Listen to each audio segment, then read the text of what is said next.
22 में आपको एहसास हुआ कि आपके साथ धोखा हो रहा है तो आरसीपी सिंह के साथ आप निकल लिए। मुख्यमंत्री को पता ना क्या प्रधानमंत्री का भूत सवार हो गया जी।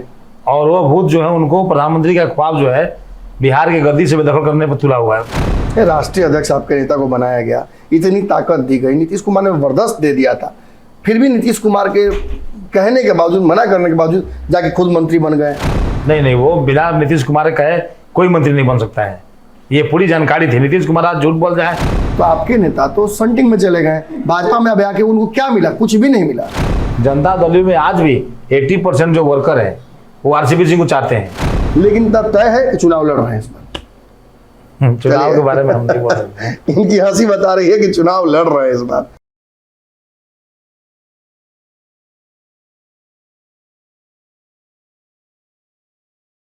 देखिए, 2024 के चुनाव की रणनीतियां बनने लगी हैं। अब बहुत समय है नहीं।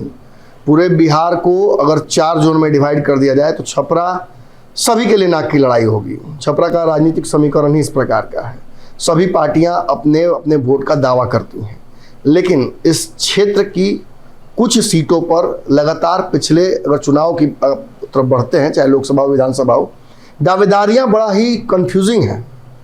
जो दल जिस गठबंधन में रहते हैं, कईयों का टिकट कटता रहा है, कई लोग महरूम रह गए हैं टिकट से। ये परिस्थितियां इसलिए उत्पन्न होती हैं क्योंकि बिहार में फिलहाल 2 धड़ों की राजनीति हो रही है। तीसरा ऑप्शन फिलहाल कहीं दूर दूर तक नज़र नहीं आ रहा है। ऐसे में जो पिछले समय में चुनाव हुए हैं, चाहे लोकसभा चुनाव हो या 2020 का चुनाव हो विधानसभा का, उस दौरान एक नाम छपरा की राजनीति में, सारण की राजनीति में, उस पूरे क्षेत्र में खूब उछल रहा था। इस नाम की चर्चाएं इतनी हो रही थीं कि चुनाव में विशेष तौर पर हमें ये खोजना पड़ा कि ये शख्स है कौन। हालांकि उस समय तो नहीं मिल पाए थे, लेकिन अभी मिल गए हैं। संतोष महतो जी हैं, स्वागत है इनका। नमस्कार। संतोष महतो जी का एक मैं छोटा सा परिचय आपको दे दूं। देखिए, मैंने लिख रखा है, 1991 से जनता दल से शुरुआत आपने की, उसके बाद राजद में संक्षिप्त रूप से आप जुड़े रहे हैं। 2005 से 2022 तक एकदम ईमानदारी से जदयू से जुड़े रहे। जी बिल्कुल। इस दौरान आपने अति पिछड़ा प्रदेश अध्यक्ष की भूमिका निभाई, आपने सारण जिलाध्यक्ष की भूमिका निभाई। पार्टी ने कभी कुछ विशेष आपको तवज्जो दी नहीं। जब 5 से 22 तक में एक बार भी टिकट आप नहीं प्राप्त कर पाए और नाम हर बार आपका उछला, कहाँ कमी रह गई? अब कमियां नेतृत्व पर विश्वास करने की होती है ना। नेतृत्व विश्वास करेगा तभी तो टिकट देगा। जी। नेतृत्व ने हमको कई बार मौका दिया कि आप चुनाव लड़िएगा, आप तैयारी कीजिए। हम लोग की बहुत खासी तैयारी भी चली थी पूरा वहाँ साधारण में, तरैया विधानसभा से चली थी, छपरा से चली थी, लेकिन हमेशा वादा किया गया कि हाँ टिकट मिलेगा। और होता क्या, लास्ट में क्या था कि आप गठबंधन किसी दल से कर देते थे, कभी राजद से गठबंधन, कभी बीजेपी गठबंधन, और उस गठबंधन में जो है हम लोग की बलि चढ़ जाती थी। 10 में, 14 में, 15 में, 19 में, 20 में, सब में आपका नाम चला था। जी बिल्कुल। तो मतलब ये हर बार नाम उछल रहा है, एक बार भी जगह पे बात नहीं। 2010 में भी गठबंधन में बीजेपी में चला गया था हम लोग का जी। 15 में भी आरजेडी से चला गया, फिर उसके बाद 20 में आया, ये आपको 20 में जो है बीजेपी से आया गठबंधन जी। उस गठबंधन में बीजेपी में तरैया चला गया, सारण भी चला गया जी। फिर हमको बनियापुर का भी बात बोला गया, वहाँ भी गठबंधन क्या होगा कि बीजेपी में चला गया। वो जो चिराग पासवान चले गए जी, चिराग पासवान चले गए, उसमें 28 सीट बीजेपी को देना पड़ा। उसमें फाइनल हो गया था कि हाँ प्रो टिकट दिया जाएगा जी। माननीय मुख्यमंत्री जी के द्वारा और राष्ट्रीय अध्यक्ष के आरसीपी सिंह के द्वारा गया कि भाई आप लोग को टिकट दिया जाएगा। और टिकट की घोषणा होने के बावजूद भी हम लोग टिकट वंचित रह गए। चिराग पासवान रातों रात चले गए तो एनडीए से अलग हो गए। 28 सीट उसमें गुप्तेश्वर पांडे जी थे जो बिहार के डीजीपी थे मौजूदा, वो सभी लोग उसमें हम लोग फंस गए हम लोग। कुर्बानी चढ़ गई हम लोगों की। कन्हैया सिंह थे, विजन क्लासेस के डायरेक्टर कन्हैया सिंह जगदीशपुर आ रहा, उनका भी था, सब लोग कुर्बानी चढ़ गए। ये विचित्र है। देखिए, ये संजोग मैं इसलिए आप लोगों को बता रहा हूँ, कोई कार्यकर्ता जिसका नाम लगातार उछलकर सामने आ रहा हो, 10, 14, 15, 19, 20 इतने चुनावों में, हर चुनाव में इनका नाम आया। 2005 से 2022 तक इस पार्टी से जुड़े रहे। 22 में फाइनली आपको मतलब बहुत समय लगता है आपको कुछ सीखने में, नहीं 22 में आपको एहसास हुआ कि आपके साथ धोखा हो रहा है तो आरसीपी सिंह के साथ आप निकल लिए। जी नहीं, हम लोग को धोखा की बात नहीं थी। नीतीश जी पर हम लोग की आस्था थी, पूरी थी। लेकिन जब नीतीश जी के लिए रामचंद्र बाबू ने पूरी ईमानदारी से संगठन के लिए कार्य किया जी, और नीतीश कुमार जी को किसी दूसरे जो व्यक्ति थे जनता दल में जी, उन लोगों को चढ़ावे बढ़ा में आकर 3-4 व्यक्ति ऐसे हैं तो चढ़ावे बढ़ा में आकर के मुख्यमंत्री को पता ना क्या प्रधानमंत्री का भूत सवार हो गया जी। और वो भूत जो है उनको प्रधानमंत्री का ख्वाब जो है बिहार की गद्दी से बेदखल करने पर तुला हुआ है जी। और ये लोग आज भी शीर्ष स्थान बने हुए हैं और यही चीज उनको मैंने आरसीपी सिंह को अलग करा दिया कि ये चाहते हैं कि हम सीएम बन जाएंगे आपको छीन करके। एक नाथ शिंदे वाला का हाल है, जबकि आरसीपी सिंह की ये मंशा नहीं थी। आरसीपी सिंह की मंशा क्लियर थी राष्ट्रीय अध्यक्ष होते हुए, मंत्रिमंडल में केंद्र में होते हुए भी कि अगर नीतीश कुमार जी किसी तरह से बिहार में तब तक सीएम रहते रहे हैं, अगर किसी कारण से वो किसी सेंट्रल राजनीति में जाते हैं या किसी बड़े ओहदे पर चले जाते हैं, अगर वो किसी त्याग पद देते हैं तो उस स्थिति में जदयू का मैं तो अधिकारी बनूंगा। और ये संगठन के लोग भी चाहते थे, हम लोग भी चाहते थे। राष्ट्रीय अध्यक्ष आपके नेता को बनाया गया, इतनी ताकत दी गई, नीतीश कुमार ने जबरदस्त दे दिया था, फिर भी नीतीश कुमार के कहने के बावजूद, मना करने के बावजूद जाके खुद मंत्री बन गए। नहीं, वो बिना नीतीश कुमार के कहे कोई मंत्री नहीं बन सकता है, ये पूरी जानकारी थी। नीतीश कुमार आज झूठ बोल जाए, नीतीश कुमार ये कभी राजद में, कभी जदयू में, कभी बीजेपी में, ये आप तो खुद खेल कर रहे हैं जी। तो आपकी बात तो क्या मन से? आप कभी कहते हैं लालू जी चला छोड़ हैं, अभी आप कहते हैं लालू जी सीधे हैं। ऐसा तो पलटी तो आप मार रहे हैं ना। आरसीपी सिंह ईमानदार व्यक्ति हैं, वो पॉलिटिशियन नहीं बन पाए अभी तक। राज्यसभा एक प्रशासनिक पदाधिकारी हैं, पॉलिटिशियन जिस दिन बन जाएंगे ना उस दिन बिहार क्या पलट हो जाती। राज्यसभा नहीं भेजा गया, दोबारा मंत्री पद से इस्तीफा देना पड़ गया, इतने नाराज हो गए कि पार्टी छोड़ दी। नहीं, राज्यसभा नहीं, राज्यसभा नहीं भेजा गया, वहां तक ठीक था। राज्यसभा नहीं भेजा, आरसीपी सिंह ने पार्टी का अगले दिन त्याग पत्र नहीं दिया, वो बने रहे। जब उन पर व्यक्तिगत प्रहार शुरू हो गया, उनके व्यक्तिगत मतलब घरेलू एथी पर प्रहार शुरू हो गया, छवि पर उन पर कि ये क्या हो रहा है, नहीं हो रहा है, जांच बैठाना पड़ा। और ये वैसे लोग जांच बैठा रहे थे, वैसे लोग बयानबाजी कर रहे थे जो आज जो कराया जा रहा था, उपेंद्र कुशवाहा से बयानबाजी कराया जा रहा था जी। ये राष्ट्रीय अध्यक्ष जी के द्वारा, ललन सिंह जी के द्वारा कराया जा रहा था जी। मोहरा बनाया गया था उनको, उपेंद्र कुशवाहा को, आज उनको भी किनारा कर दिया गया। कई लोग मोहरा बने हुए हैं। ये जो उमेश कुशवाहा जो प्रदेश अध्यक्ष बने हुए हैं, ये उमेश कुशवाहा क्या है? वही आरसीपी सिंह के प्रोडक्ट है जो प्रदेश अध्यक्ष बने हुए हैं, वो उनका बनाया हुआ है। ललन सिंह को कतई नहीं बनाते। ये जी हजूरी कर ले, अपना करने के लिए कोई करे, कोई दिक्कत नहीं है। मुख्यमंत्री जी का विचारधारा बहुत पहले ठीक था, आज विचारधारा उनका बहुत गलत हो गया है। उसी गलत विचारधारा को लेकर हम लोग पार्टी छोड़ दिए। भाजपा में आरसीपी सिंह आ गए, अभी तो कुछ खास नैरेटिव मिला नहीं है प्रदेश में भी, किसी आप पूरे गुट में से किसी को जगह नहीं मिला आरसीपी सिंह जी के साथ जो आप लोग आए। आप आए हैं ना भाजपा में? जी बिल्कुल। तो कोई पद, कोई आगे की? देखिए, हम लोग पद की लालसा नहीं है। हम लोग सही आपने कहा है, हम लोग पद की चक्कर में बीजेपी में आए ही नहीं है जी। हम लोग को दिमाग में है इस बात को कि हम लोग समाज सेवा करने के भावना से हैं जी। और हम लोग की इच्छा है कि हम लोग चुनाव लड़ें जी। ये बात कॉन्सेप्ट साफ है बिल्कुल। हम लोग चुनाव से वंचित रहे अभी तक। आप आगे फंस नहीं गए हैं, एक तरफ रूडी एक तरफ सिग्रीवाल, आपका तो फिर संभावना समाप्त हो गया। पहले मैं यह बताना चाहता हूँ मनोज बाबा आपको कि नेता कभी फंसता नहीं है जी, विकल्प सारे खुले रहते हैं जी।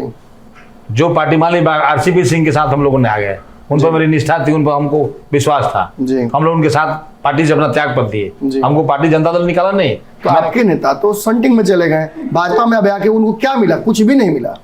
देखिए, भारतीय जनता पार्टी में आकर के आरसीपी सिंह कहीं सेंटिंग में नहीं है। भारतीय जनता पार्टी अगर उनको, उनमें इतनी ऊर्जा भरी हुई है, जो जनता दल में रह के इतना संगठन काम पूरे बिहार में किया है। आरसीपी सिंह के कार्यकर्ता आज भी पूरे बिहार के हर गांव में है जी। उनके चाहने वाले जनता दल में आज भी 80% जो वर्कर है वो आरसीपी सिंह को चाहते हैं जी। किसी तरह चाहते हैं वो, लेकिन मजबूरी है जब तक नीतीश जी की सरकार है।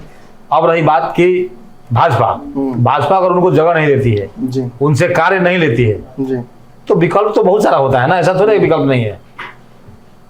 आपको लगता है ऐसा? निश्चित लगता है।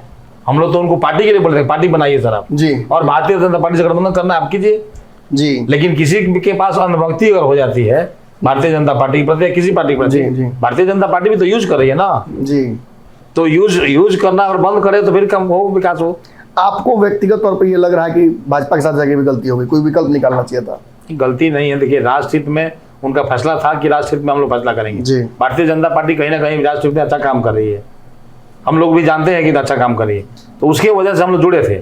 आरसीपी सिंह को लगा था, लेकिन हम लोग आगे राष्ट्रभक्ति आप करना चाहते हैं कीजिए, हम लोग भी देशभक्ति करना चाहते हैं करेंगे, लेकिन आप पार्टी बना करके भारतीय जनता पार्टी से गठबंधन कीजिए। आप, कन्हैया जी, जितेंद्र नीरज जी, आप सब लोग तो आरसीपी सिंह के साथ हो लिए, लेकिन अमित सिंह बड़ा तेज निकले, वो घसक लिए पहले ही।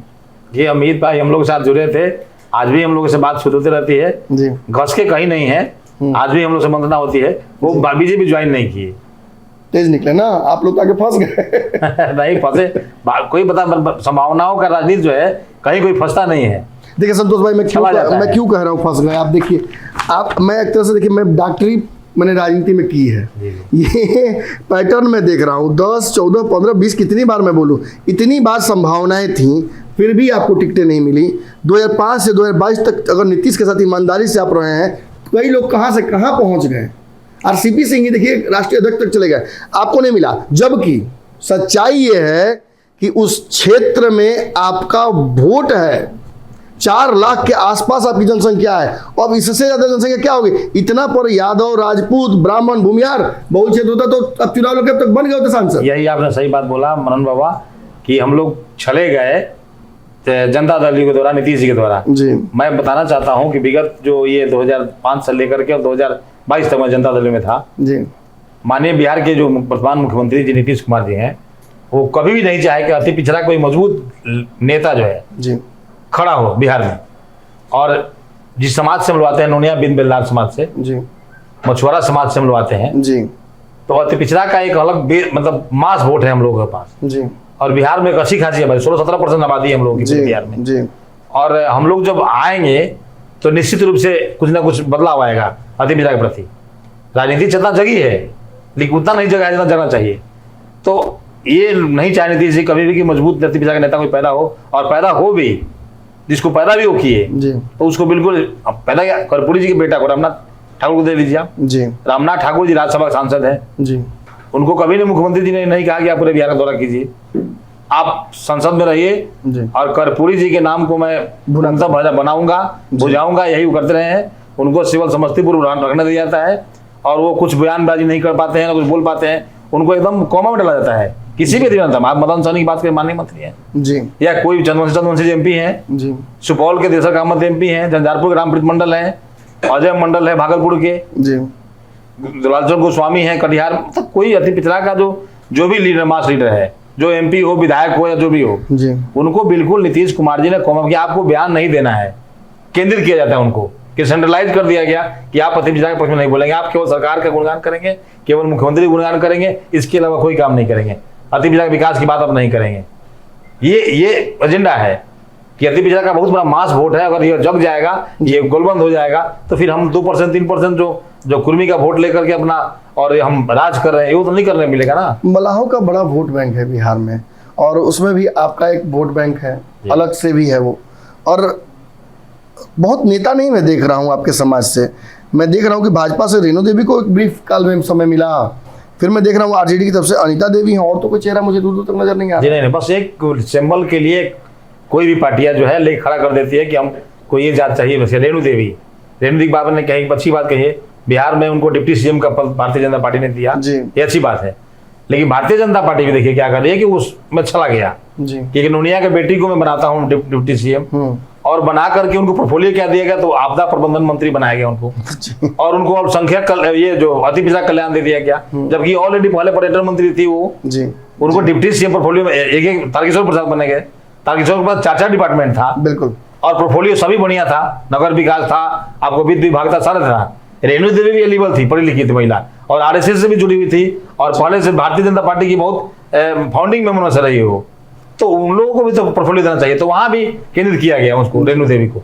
अनिता देवी का भी वही हाल है, अनिता देवी जी मंत्री बनी, दूसरी बार मंत्री बनी है, पर्यटन मंत्री बनी, और फिर आरजेडी मंत्री बनी है सरकार में, तो फिर उनको वही अति पिछड़ा कल्याण बना दिया गया है, मंत्री बना दिया गया है। अरे पोर्टफोलियो दीजिए जो समाज का विकास कर सके, तो वैसा नहीं होता है, उनको सेंट्रलाइज किया जाता है कहीं ना कहीं किसी पार्टी द्वारा। संतोष भाई, पिछले चुनाव में कुछ कहानियां हमने सुनी थी, जब हम उस क्षेत्र में घूम रहे थे, खबर आती है कि जो सांसद होते हैं, विधायक होते हैं, जब आप चुनाव लड़ने का वहाँ ताज ठोकते हैं, और जब सामने वाले पार्टी को मिल जाता है टिकट, तो आप पूरा सपोर्ट करने में लग जाते हैं।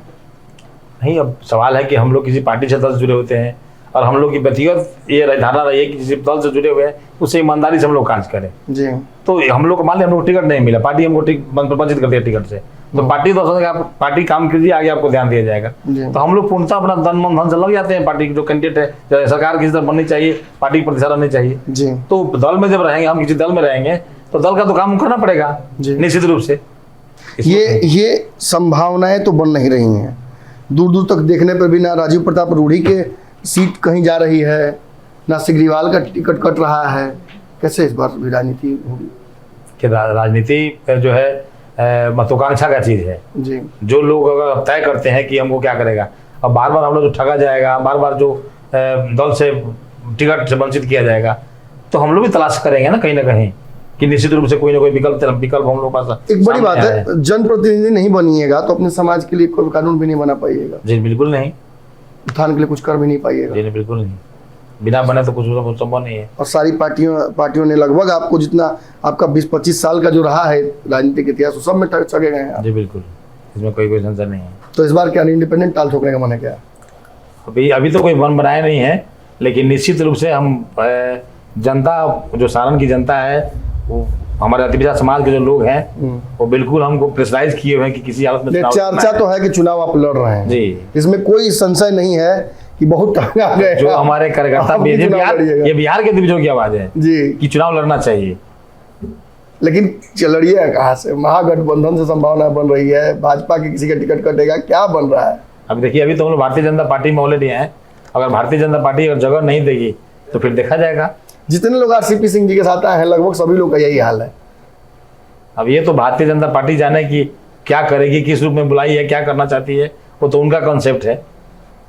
देखिए, बहुत साफगोई से अपनी बात रख रहे हैं संतोष महतो जी हैं। उस क्षेत्र की राजनीति को जब भी आप प्रकाश डालिएगा उस तरफ, तो इनका नाम हमेशा आता है। ना विधायक का टिकट मिल रहा है, ना सांसद का टिकट मिल रहा है। जब भाजपा के साथ रहते हैं यहाँ भी सांत्वनाएं ही मिल रही हैं। जब नेता ही संटिंग में चले गए हैं आरसीपी सिंह, बुरा लगेगा इनको बोलेंगे तो हम, लेकिन सच्चाई है कि आरसीपी सिंह भी यहाँ आकर कहीं ना कहीं फंसे हुए नजर आ रहे हैं। दूर दूर तक संभावनाएं नजर नहीं आ रही हैं। अगर राजद की बात करें तो वही परिस्थितियां हैं। जदयू की बात करें तो इतना समय दे दिया, कोई संभावना नहीं बन रही है। इस बार लग रहा है कि मन बना लिए हैं, तीसरा मोर्चा होगा, कोई नया विकल्प आएगा, प्रशांत किशोर के साथ जुड़ेंगे या इंडिपेंडेंट चुनाव लड़ेंगे। ये आगे चल के अपनी टीम के साथ, जो उनका बड़ा एक मास वोट है वहाँ पे, उससे तय करके ये फैसला लेंगे। लेकिन इतना तय है कि चुनाव लड़ रहे हैं इस बार। चुनाव के बारे में हम नहीं बोल सकते। इनकी हंसी बता रही है कि चुनाव लड़ रहे हैं इस बार। अगली खबर में जल्दी मुलाकात करते हैं आपसे। धन्यवाद।